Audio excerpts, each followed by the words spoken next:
Okay, one of my subscribers, whose name I will insert, asked me to show him how I do the zinc plating.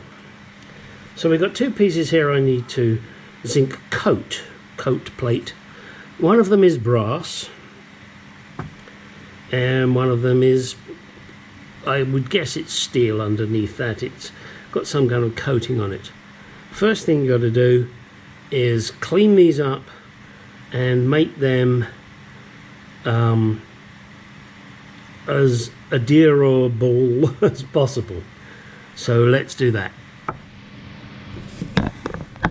Okay, I have cleaned up these two pieces now, and I just did it with a bit of sandpaper, make it clean. I didn't need to do it with the brass, but you know, I'm trying to show you. And did the same here. Now I'm not worried about the threads, it doesn't matter. The idea was to get this nut zinc plated and to get all of this zinc plated. So let's set up the zinky. Okay, hang on a second, let me move you so you've got a better view up from up here. Hopefully you can see that. Now the kit that I've got is from Caswell Plating, CASWELL plating.com, and it's Caswell plating kit. I'm not going to read the instructions to you. You do that if you decide to go this route. You'll need a plastic container to do the plating. Then you'll need the solution. This is the solution I've bought from Caswell's. You're going to have to decide what and how much you want to buy. I know I mentioned it before, and I cannot tell you whether I bought this as a powder and mixed it with water or whether it came as a liquid. I believe it came as a powder and I mixed it as a liquid. So then you're going to need to make sure you have somewhere to put it afterwards because it's reusable. Oh my God, my fluid just died. Then you have this aluminium zinc plate. This is the sacrificial part. Excuse me 1 second.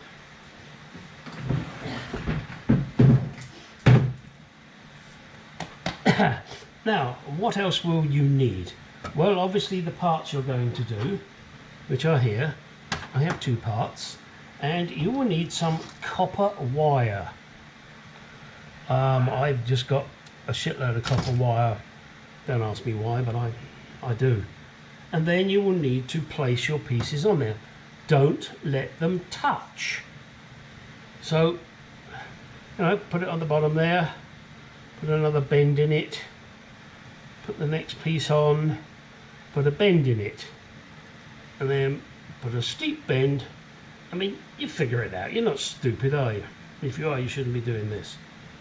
And then dunk it in the solution, making sure it's covered.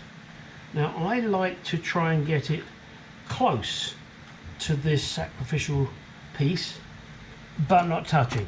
You don't want it touching. I have this transformer AC adapter class 2. This particular one obviously input's 120 volt, output is 1.7 volts, 300 milliamps, sorry. And it works for me. I don't think this came as part of the kit. I cannot remember. I'm old. Figure it out. If you ordered the kit and you don't get one, well then you know. So we're now set up, ready to do it. Plug it in and let's see what happens. We should get bubbles. You know, bubbles. It'll take a few moments. Don't expect it to go whoosh. It doesn't do that. What we should start to see, and let me bring you in closer, is some bubbles rise to the surface. I see nothing yet, but I do see some basic movement. Yeah, there it is. Look, bubble. Do you see that? Right there? That means that we are getting transference from this diode.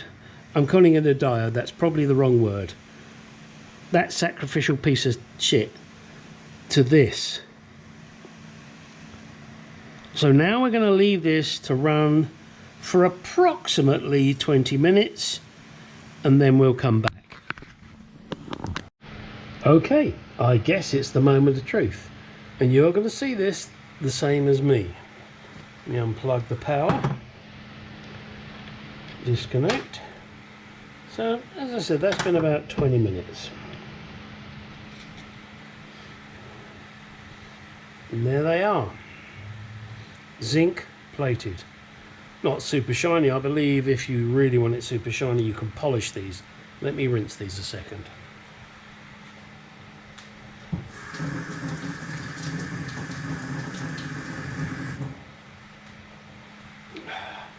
Now I don't believe the solution is harmful, but you know, why? So let's have a look here.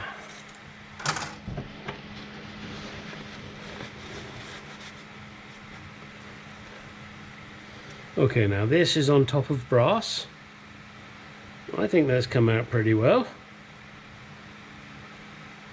And this was on top of steel. And remember, I didn't give a damn about the threads. I didn't do anything with that.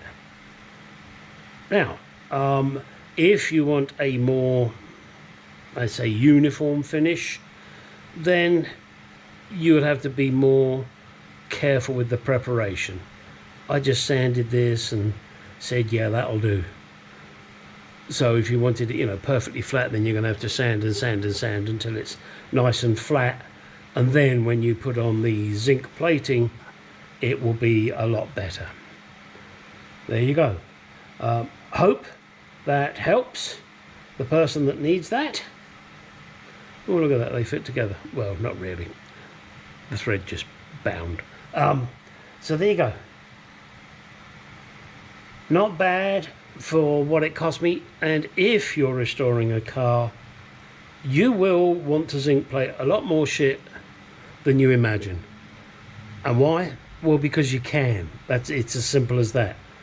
You know, there's the Mount, was it they say Mount Everest? Why did you climb it? Well, because it's there. Well, why did you zinc plate it? Well, because it was there.